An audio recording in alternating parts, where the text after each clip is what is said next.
โซฟาตัวนี้ได้จ้ะโซฟาตัวนี้13,500ตัวนี้นะ13,500มีตัวแก้วแถมนำโอ้มีตัวแก้วนี่น้ำพร้อมนั่นแหละมีลายทางในหยาเบิ่งก็ได้มีสุดน้อยสุดใหญ่มีลายเต็มเลย13ตัวนี้บ่กันใน10ปีเลยนี่ฮะตัวนี้นะยางพาราเทศเลยยังบ่ท่าเท่เลยตัวนี้นะนั่นแหละนักยก2คนขึ้นอันเนี้ยโอ้ดิดีรุ่นลาเต็กรุ่นละเอียดได้รุ่นนี้เดี๋ยวหน่อยมันขนาดเพิ่นเขียนมานี่ครับประกัน10ปีเนาะรุ่นแบรนด์ดังเลยโอ้ราคาถูกๆให้พี่เนี่ยโอ้นิ่มเลยเนาะแม่นุ่มแน่นเท่าใดก่อนตัวนี้น่ะนี่ลายแฮน4,500ก็ได้4,500แม่โอ้ยางพาราแท้เนาะคันว่าอยู่แถวใกล้เคียงแต่ว่ามันบ่ได้มันบ่ได้เป็น2ชั้นบ่เป็น20เซน20เซนบ่นี่แหละเป็น20เซนตัวนี้20เซนครับพอดีนอนสมมุติว่าซ้ำนี้ได้จ้ะซ้ำตัวใหญ่มีบ่ครับตัวใหญ่นะมันยางพาราบดเอามาตัวน่ะมันขายยากราคาแบบ7-8,000โอ้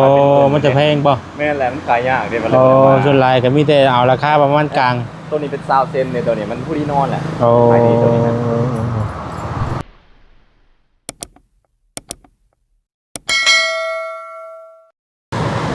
เอาพี่น้องเนาะเปิดภาพเปิดคลิปมามื้อนี้ก็อยู่ถนนหนทางพี่น้องเนาะพอดีช่วงเวลานี่ก็เป็นค่ำๆนั่นแหละพี่น้องบ่แซงก็บ่ได้ไปเวียกเนาะพอดีไปส่งสการญาติบ่จิตแล้วก็บ่ได้ไปเวียกเลยพี่น้องมันค่ำแล้วเนาะก็เลยรอเบิ่งโซฟาแล้วก็กับที่นอนเนาะหลายนะจำมองในบอลเบิ่งเพราะว่าราคาจะแตกต่างกันซำใดนะพี่น้องเอาสบายดีเด้อน้องเด้อสบายดี ขออนุญาตถ่ายคลิปแล้วเพิ่นก่อนพี่น้องน้องมาถามราคาโซฟาแล้วก็กับที่นอนเนาะที่นอนมันก็มีหลายแบบเนาะหลายแบบแบบเป็นไม้แล้วก็แบบเป็นอันนี้เป็นหยังก็เพิ่นเรียกหยังก็โซฟาฮะเป็นเตียงโซฟาเตียงโซฟาเนาะเป็นเตียงโซฟาแบบเป็นหนังเนาะแม่ได้ราคาแตกต่างกันบ่ครับตัวนี้แม่น่าจะได้อันที่นอนตัวนี้ได้เท่าไหร่จ้ะนี่เนาะฮะ5,500บ่แม่โอ้5,500เอ้าสบายดีเด้อพ่อกันอีกแล้วโอ้มาเปิดห้างพี่ว่าบาทนี่ขยายมาพี่ปอ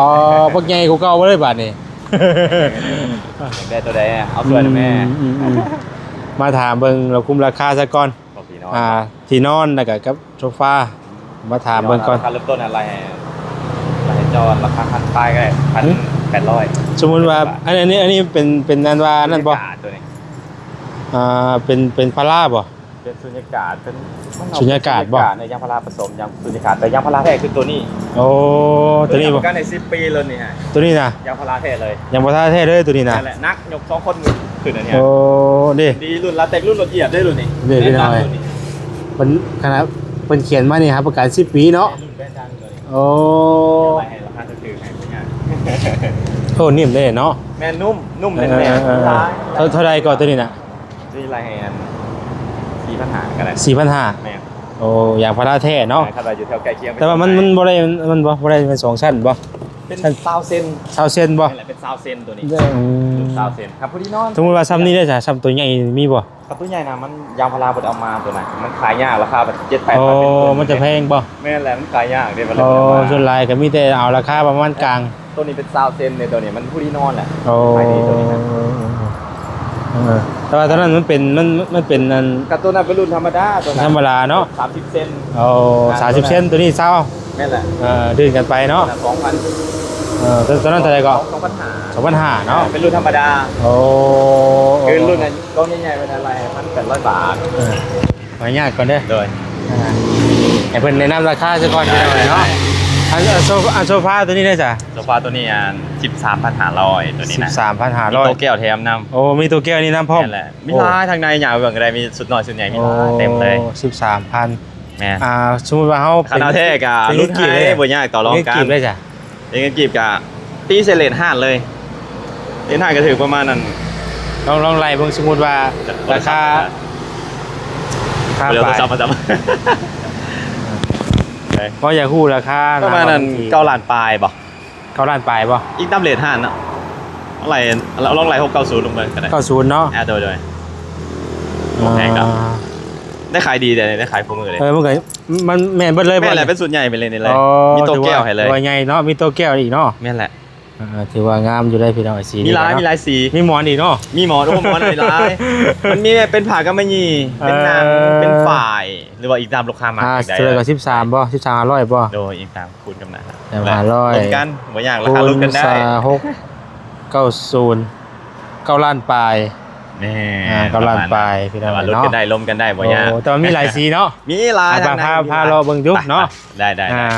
พวกเตียงเนี่ยก็มีลายราคาพวกเตียงเนี่ยราคาเริ่มต้นเนี่ย2 ล้านป้าย แต่ว่าตัวนี้นะตัวยางพารามีแต่แบบนี้เนาะ ยางพารามีแต่แบบนี้เลย นากูนี่บ่มี เนื้อน้ำวันนี้ นากูนี่มีแต่เป็นต้นเดิน แม่นแหละ อ๋อ โอ้อันนี้ก็นุ่มนอนดีเศร้าไปเส้นประเด็นเศร้า2 เซน แต่ที่ว่านาอยู่นี่กันเนาะ เศร้า2 เซน คักพี่น้อง พวกเตียงใหม่กับราคาเริ่มต้นเนี่ย2 ล้านป้าย โอ้โทรศัพท์ค่อย ค่าตึกๆให้เด้แม่มาเลยสุดใหญ่ไปดิ ก่อนป้าโทรศัพท์ไว้ก่อนพี่น้องเอ้ย อันซื้อน้อยก็ถึงลงอีกแล้วซื้อน้อยนะ โอ้ตัวนี้ราคาเท่าไหร่ตัวนี้ ตัวนี้อัน ตัวนี้มันก็กว้างเลยเนาะ แม่ละกว้าง ราคาแม่น 9ล้านปลายบ่กิน แม่น9 ล้าน ซ้ำกันบ่นี่ราคานี่คือว่า เม็ดอันเดียวกันเลยต่างแต่สี ต่างแต่สีเนาะ ตัวเป็นขาปลากำยี่ตัวนี้เป็นหนังอีกตามว่าลูกค้าหมักหนังผากำยี่เป็นฝ่ายเด้มีลายเด้ ตัวนี้ก็งามเนาะ งาม นี่ก็งามอยู่เลยลายงามอยู่เลยพี่น้องเอ้ยเนาะ ตัวนี้เป็นสุดน้อยตัวนี้ผู้นี้แบบว่าครอบครัวบ่ใหญ่ตัวนี้อัน โตะตั้งก็มี แม่นตัวนี้ก็เป็นใส่กับโต๊ะหินก็มีโต๊ะแก้วแถมน้ำตัวนี้กัน โอ้ตัวนี้ก็มีโตะแก้วไว้สิเนาะ แม่แหละโต๊ะแก้วไปนี่เลย โตะแก้วไว้สิกันมันเป็นจะได้มันเป็น2อันบ่อนหรือว่า ส ได้ อง เลย สั้นมันต่อกันเลยเด้ โอ้ มันต่อกันเลย โอ้มีโตะแก้วงามๆอีกเนาะ แม่มันต่อกันเลย ทั้ง อันนี้สุด ให้เพิ่นแนะนำเครื่องซะก่อนพี่น้องเอ้ยเนาะว่าแต่ฮู้แล้วคุ้มราคา แต่ตัวนี้เป็นผับเป็นเตียงนอนได้ตัวนี้ โอ้ เป็นโต๊ะ L มีโต๊ะแก้วแถมมันนี่เลย โอ้ตัวนี้มีตัวเอลเนาะ ตัวนี้ผับเป็นเตียงนอนลงได้เลย นี่เป็น พับลงได้เลย อ๋อแบบเอา ตัวนี้ก็พับลงได้เลย แบบบ่รถเลย แม่นพับแบบ อ๋อ ครอบแบบว่าครอบครัวพี่น้องยังมาเลยกันนอนพับเป็นเตียงนอนเลยแล้วก็นั่งเอาก็ได้ ตัวนี้ก็งามเลยพี่น้องเอ้ยเนาะ งามมีหลายสี มันเป็นหนังเนาะตัวนี้เนาะ เป็นหนังเป็นผักก็มีก็มีเป็นฝ่ายก็มี แต่ว่าแซนมันมักหนังเด้ หนังมันอนามัยง่าย มันสมมุติว่ามันเปื้อน เพื่อนแม่นเอาน้ำมาลูบแล้วก็แล้วนี่แหละ มันคือตอนนั้นมันจะกลืนไปเลย แม่นแล้ว ตัวนี้ราคาเท่าไหร่นี่ ตัวนี้รายให้แม่น8,500 บาทอันนี้ โอ้ตัวนี้8,000ตัวนี้ 8,500 8,500 บาทพี่น้องเนาะบ่ตัวนี้บ่ฮอดหมื่นตัวนี้เนาะ พับเป็นเตียงนอนได้2 ระบบ มันเป็นตัว L เนาะ แม่นเป็นตัว มัน L ก็กว้างดีเนาะ กว้างแล้ว มีหมอนมีหยังอีกพี่น้อง มีมอนมีครบเลย มีโต๊ะให้ โต๊ะแก้วแถมให้เลย โอ้ ไว้นั่งกินกาแฟนั่งกินข้าวตัวนี้ก็ส่วนใหญ่ราคาเดียวตัวนี้กับตัวทางหนา คักๆ เป็นหนังตัวนี้ ว่าที่ก็งามได้พี่น้องเอ้ย แม่ เนาะ มีลายสีให้เลือกนี่ นี่เด้มีหลายสีได้ ตัวนี้ นี่ ก็ เนาะ เป็นสุดใหญ่ของตัวนี้ตัวนี้ ตัวนี้มันจะเป็นผ่ายเนาะ ผักก็ไม่ยี่ตัวนี้ นี่มันต่อกับตัวนี้เองบอก นี่แหละ เอาเป็น ต่อกันแบบนี้ สไตล์เดียวกันกับตัวนั้นเนาะ แม่แหละแต่ตัวนี้สุดใหญ่กว่าราคากับเพิ่มกว่าตัวนั้น อ๋อตัวนี้ราคาเท่าไหร่ตัวนี้ ตัวนี้ราคาซ้ำกันกับตัวนี้ฮะ อ๋อ ราคาเดียวกัน ราคาเดียวกัน แม่น สำคัญกับตัวนี้ 9 ล้านปลายตัวนี้ โอ้ เพราะเป็นสุดใหญ่ มันกว้างเนาะ มันกว้าง กว้างกันอีกเด้ แม่นแหละ โอ้ แต่มันทรง มีหลาย ใหญ่ รูปแบบเลยพี่น้อง แต่ว่าตัวนี้ราคาเดียวกับตัว อืม 8,500 โดยตัวนี้มันเป็นพายตัวนี้เนาะ แต่หาก็ไม่ยี่ตัวนี้ มันมี ยังลายข้างหลังผมก็แมนแต่ตัวนั้นเป็นสุดใหญ่ก็ตัวนั้นก็แต่ราคาเดียวกับตัวนี้แต่ว่ากว้างกว่าตัวนี้นิดนึงกว้างกว่าตัวนี้นิดนึ เอ้าง โอ้ตัวนี้ให้กว้างตัวนี้ แม่นแหละกว้างกว่าแต่ราคาเดียวไหนหลายราคาเดียวหายกับตัวนี้ โอ้นี่เลยพี่น้องเอ้ยเนาะ มีตัวแก้วแถมให้น้ มีตัวแก้วแถมให้น้ำได้ ำแม่น ก็กว้าง ตัวนี้ เนาะ กว้างตัวนี้แต่หลายราคาเดียวให้ คักตัวนี้ก็งามมันเป็นสีน้ำตาลเนาะ แม่ ตัวนี้เป็นสีคล้ายๆโอ้คล้ายๆเคียงกันได้ตัวนี้กัน แต่ออกเวที เช็คสิว่าสีหยังเนาะเออ เป็นฝ่ายตัวนี้ เป็นฝ่ายตัวเป็นนางก็มีเป็นนางเท่านั้น โอ้เป็นนางกับกว้างเนาะ แม่นตัวเป็นนางตัวนั้นมันซ้ำกันไปเด้ แล้วว่าขนาดนี้ประมาณเดียวกันเนาะประมาณนี้ ซ้ำกันเลย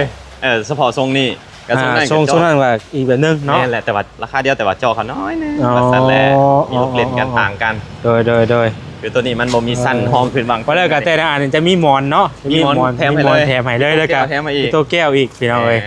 โอ้คัก แต่ตัวนี้เป็นตัวเดียวตัวนี้ เฮ้ยเพิ่นกำลังประกอบนะเนาะ แม่นแหละกำลังประกอบแก้วนะ กำลังประกอบวันนี้บ่ยากกันนี่กะ แม่นถ้าก็ประกอบแล้วถ้าก็แพ็คแล้วนี่ก็ ตัวนี้มันจะเป็นลักษณะแบบ โอ้เป็นฝ่ายตัวนี้ก็ เป็นฝ่ายแต่ว่ามันก็งามอยู่เนาะ งาม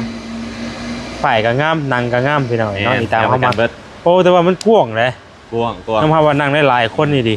โอ้1 2 3 4 5โอ้ได้มา7-8 คน ตัวนี้จะได้ก่อนกี่ดิ 13,500 13,500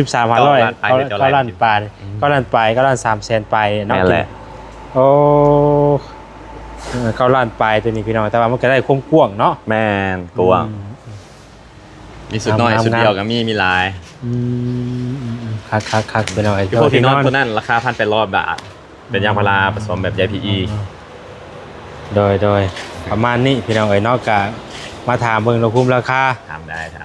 พอดีทั้งผู้ใหญ่เพิ่นให้มาถามเบิ่งก่อนแล้วคุ้มราคาเพิ่นสนใจเรื่องที่นอนที่หยังนะอยากมา ส่วนราคาน้องราคา ก่อน ส่ง คันบ่ถามก็บ่ฮู้เลยพี่น้องเอ้ยเนาะว่า มันมีหลายแบบใช่ไหมมันมีหลายราคานะ นี่แหละ เขาก็ต้องถามเบิ่งก่อนโอ้ ตัวนี้เป็นตัวเดียวตัวนี้ ตัวเดียวเนาะเดียวแบบว่า ตัวนี้4,500 โอ้ พับเป็น 4,500 เตียงนอนได้ พับได้ตัวนี้เนาะ พับเป็นเตียงนอนได้แบบว่าเห็นเป็นเตียงเลยก็ได้ ครับ ไม่เห็นเป็นเตียงเอา โอเคแหละพี่น้องขอบใจเลยทั้งคนหลายมาแนะนำตัวคุมราคาให้เนาะกว้างคักเนาะ ตัว แต่ว่าเตียงนอนนี่มีแต่อันแบบอันโซฟาแล้วก็แบบไม้นี่เนาะ แน่ส่วนลายกับมีแต่ตก เป็นไม้อัดบ่มีบ่ไม้อัดแบบว่า ตัวนั้นเอามาขายมันคือคุณภาพมันบ่อยากดีบ่ได้เราบ่อยากเอามา อ๋อมันจะบ่ มันบ่ทนสำบ่ มันจะบ่สู้ตัวนี้เนาะ มันคนไม่อัดโดนไปมันเถื่อมันดอกมันแตกมันแห้งไป โดนมันพุเนาะ คู่ไปเบิด ถึงน้ำถึงหยังกับพุเนาะ แม่ยุราคาถูกแต่ว่าคุณภาพมันบ่ได้บ่ได้เราบ่อยากเอามาเจ็ด เพราะว่าคือตัวนี้บัดมันคุณ เป็น ภาพ ไม้แท้บ่เลยเด้ มันจะสูงกว่า ตัวนั้น เนาะ ก็เป็นหนังกะมันทรงดูดีมันกะ 4,000เท่าไหร่ก็จะว่า4,000บ่ ตัวที่นอนฮะ ที่นอนนี่ 4,500 4,500เนาะ แม่ยางพาราแท้เลยรุ่นนี้บ่ แต่ว่ารุ่นหนาก็มีอยู่แต่ว่ามันเป็นคนละรุ่นพี่น้องเอ้ย นี่เป็นรุ่นธรรมดา แต่ว่าส่วนลายที่นอนกับมันก็มีแต่ม้วนนี่สไตล์นี่พี่น้องเอ้ยเนาะแบบคือชุบว่าเขาอยากได้แบบไม้กับมันประมาณนี้แบบเตียงแบบไม้กับประมาณนี้คำว่าเขาอยากได้แบบว่ามีเงินในวางโทรศัพท์ มีกระแจและมีตู้ใส่เงินใส่คำ ตัวนี้ก็สูงดีเนาะตัวนี้เนาะ สูง ต ตกลงเตียงเนี่ยก็ เจ็บตัวนี้ก็งามได้พี่น้องไอ้เนาะไม้กันแล้วก็เป็นแน่นดีได้เนาะ โอ้แน่นาเลยทั้งหลุม โอ้น่ะ เน่นนะ ค่ะ บ้านเฮามีแต่เห็ดเป็นอีเบิร์ดบ้านเฮาแต่ว่าเป็นแป้นนาเลยบ่เดียวครับผมมีอันนี้คือก็มันเป็นตัวห้องเสียนอนซื่อสำคัญคือตัวนี้คานมันนี่ มันจะมีตัวห้ามน้ำหนักอยู่เนาะ ตัวทำน้ำหนักคือตัวหลุมนะมี3-4คานนั่นเป็นตัวทำน้ำหนัก โดย นักที่นอนนี่กัน โอเคแล้วพี่น้องเนาะ มีหลายแบบเนาะถือว่าหลายอย่างหลายแนวพี่น้องอยู่ห้านเป็นก็ได้เนาะที่อยู่ที่นอนโต๊ะตั้งโซฟาครบตู้ใส่เครื่องก็มีเนาะ มีเบิร์ด ตู้ใส่เครื่องได้เท่าไหร่ไปเบิ่งตู้ใส่เครื่อง ตัวสแกน เพราะว่าแต่มีแผนมาเพิ่นสิซื้ออยู่นั่นแหละก็ได้ ตัวใหม่ฮะ ทายให้ ไม่นะ3,500 โอ้ตัวนี้มันก็นิ่มมันก็แข็งมันแข็งมันแบบว่ามันก็โอเคอยู่เลยเนาะมันแน่นแบบว่ามันจะบ่เฮ็ดให้มันยุบง่ายสินะ แม่มันพอมันความหนา30เซน ความหนามันก็หนาดีเด้อ แม่นแหละ ตัวนี้ก็โอเคอยู่พี่น้องเนาะมันก็หนาดี30เซน 30เซนเนาะ แม่ ก็หนาดีผู้ใดต้องการหนาๆก็ถือว่าได้ มาได้บ่นี่ โอ้แต่ว่าตัวนี้มันจะเป็นลักษณะนี้เนาะ แม่นละคันว่าเตียงกันเฉพาะเตียงหนังเอาที่นอนมาใส่มันก็สูงขึ้น เอาที่นอนมาใส่มันก็นั่นเลย มันแยกก็ได้1 2 3 10แยก3 10 เวทนี่มันจะบอเป็นคือตัวไม้เนาะมันแต่ว่ามันจะบ่มีแนววาง มันก็งามไปอีกแบบแต่ว่าให้คนต้นทางมันก็ต่างกัน เนาะ ระบบมันต่างกันคือความหมายไม้มันก็งามไปอีกแบบอันนี้ก็งามไปอีกแบบอีกตามคนมัก ตายคนมัก แม่ ไปไล่บ่ฮังพี่ก็ได้ ออกไปข้างหน้าเลย ได้แต่ว่าวันนี้มันก็สิโอเคกว่าเขาอยากมันสิบ่อันไม้ชนลายกับมันอยากดัง เบื่อง่ายไหมฮะ มันอยากดัง แม่นละอันนี้โมดัง แต่ว่าตัวนี้มันบ่ดังอะไรคอยสิเข้ามันเจ้าได้บ่โอ้นี่ตู้ใช้เครื่อง มีตู้ไม่แท้แล้วก็เป็นตู้ไม่อัดแล้วก็ตู้ยางท็อปเปอร์กันปวกกันน้ำตัวนี้อันปวกกันน้ำตัวนี้เนาะ นั่นแหละเป็นยางท็อปเปอร์เนาะแม่มีโต๊ะแต่งหนาเลยในโต๊ะเลยกับมีตักตัวนี้3 บานประตู นั่นแหละพวกแมทซาวตู้แมท80ป้าย งามตัวใดก็ราคาตัวนี้2,900,000 2,900,000ราคาเป็นยังไงเนาะ หลายราคา แต่ว่าก็งาม งาม ตามเฮามักว่าสิเอาแบบใดแบบเป็นนี่แบบนี้ก็มีเนาะ ตัวนี้เป็นแอด4,500ตัวนี้ นี่4,500แต่ว่ามันก็มีโต๊ะมันก็มีอันแนวแต่งหน้าให้เฮาเลยเนาะ แม่นมีลิ้นสักออกมาสักออกมาเบิดอันนี้ แต่ว่าไม้มันก็ทนได้ไปหน่อยเนาะ เป็นไม้อัดตัวนี้ ดูไม้อัดมาอย่าง แม่นเลย งามดีอยู่ตัวนี้4,000เท่าไหร่ก็ 4,500 บาทได้ตัวนี้เด้อ ตีเป็นเงินลาวก็ถือประมาณ3 ล้านบาทอันนี้ตัวนี้เป็นไม้อัดไทยตัวนี้แอดรุ่นดีไม้อัดแข็ง เป็น 4แบบ อันเดียวกับไม้เลยนี่ แต่ว่าเป็นไม้อัดเนาะ มันเป็นไม้อัดไทยเลยแหละ แต่ว่ามันเป็น เป็น เกร งาน ด รุ่นดี มันเกรดดีเนาะ เกียรติดีเลย อ๋อ 4 บ้านตัวนี้เน้นหนากว้างขวางเลย เออ เอาประกันเน้นหนา โอเคพี่น้องเอ้ย ตัวนี้เป็น งาม 4 บ้านตัวนี้ราคา ตัวนี้ก็งามตัวนี้ก็ลายงามนี่เรียบๆนี่มัน ตัวนี้เป็นยางท็อปเปอร์นี่ เป็นยางท็อปเปอร์คือกับตัวนั้น ราคา มี เพิ่นได้ มีดอกไฟ ราคา ได้ เพิ่น ตัว ได้ นี้ นี่นะ ตัวนี้อัน3 ล้าน 9ตัวนี้ 3,900,000เด้อตัวนี้เด้อโอ้ มีดอกไฟมีตังค์น้ำอีก มีดอกไฟมีหม่องแต่งหน้าแต่งอันนั้นอีกพี่น้องเอ้ยเนาะถือว่าโอ้ครบเลย ผมว่า โอ้ 3 บ้านกับ บ่ได้ก็ประเภทเรื่องกันว่าเครื่องในเฮือนเนาะภายใน เฟอร์นิเจอร์มาซะแล้ว เฟอร์นิเจอร์เนาะ ครบหมดเลย เอามาหมักแบบใด โอเค แต่ว่าบ่มีอินตามสเปคลูกค้าเขาเฮ็ดให้ได้เบิด สั่ง เฮ็ดได้ ได้ เฮ็ดได้ สั่ง แม่ มีแบบมาให้เนาะ แม่เฮ็ด โอ้ ให้ได้เบิด ตัวนี้จะเป็นตู้เสื้อผ้าแล้วก็มี แม่ มีหมองแต่งหน้าเลยพี่น้องนะจะอ ตัวนี้ ยู่ใน เป็น เซต สอง เดียวกันได้ 2 บ้านแต่เป็นบ้านเรือนอันนี้ เป็นสไลด์เอาเดือนเอา แม่นสไลด์เอางานมีตัวแต่งหน้าคือกัน ขนาดก็มีแต่ตัวแต่งเลย อีกตามลูกค้าไปว่างบโบราณอยากได้เพื่อแบบเพื่อนบกกว้างเนาะห้องบกกว้างเอาไว้ขนาดน้อย กับค่าคิวพี่น้อง หรือว่าลูกค้าอยากสั่งพิเศษที่ งาม บ ๆ กกว้างก็ได้ ก็โอเคอยู่พี่น้องเนาะก็แล้วผมพอมันก็อันนี้คือตัวมันก็งามอยู่นะมันก็นี่คือแบบที่ก็นี่มันไม่งามเลยที่ตัวนี้มันเรียบดี ไม่เน้นๆเลย มันเรียบ อั มัน น เดียว เรีย กั บบ ไม่แท้ โอเคขอบใจเด้อโดยพี่น้องเนาะไปอีว่าเสียสิไปซื้ออันนั้นก่อนขอบสังกะสีก่อนพี่น้องเนาะขอบสังกะสีห้านี่บ่มีเปิดแล้วว่าซั่นคนละห้านบ่คือห้านเดียวกันตัวนี้เนาะไปซื้อขอบสังกะสีก่อนอึ๊บมา